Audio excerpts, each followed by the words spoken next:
ஓட்ஸ்ல விதவிதமா அவல்கள் கிடைச்சாலும் அதே ஓட்ஸை மாவாகவும் பயன்படுத்துறாங்க.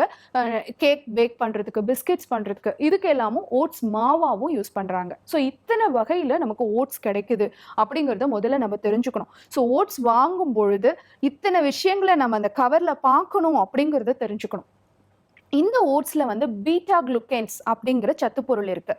இதனால நம்ம நிறைய காய்கறி கீரைகள் எடுத்து சேர்த்து நம்ம ஒரு ஓட்ஸ் எடுக்கிறோம் அப்படிங்கும் பொழுது கண்டிப்பா இருதய ரத்த நாளங்கள்ல அடைப்பு ஏற்படாம தடுக்கக்கூடியதாக சொல்லப்படுது இந்த பீட்டா குளுக்கன்ஸ்ங்கிற சத்துப்பொருள். அதே மாதிரி கொலஸ்ட்ராலை குறைக்கக்கூடிய தன்மை உடையதாகவும் இருக்கு. லோ கிளைசமிக் இண்டெக்ஸா நம்ம காய்கறி சேர்த்து சாப்பிடும் பொழுது இந்த ஓட்ஸை மாற்றி சாப்பிட்டோம் அப்படின்னு சொன்னா உடல் எடை குறைக்கிறதுக்கும் சப்போர்ட்டிவாக இருக்கிறதா சொல்லப்படுது.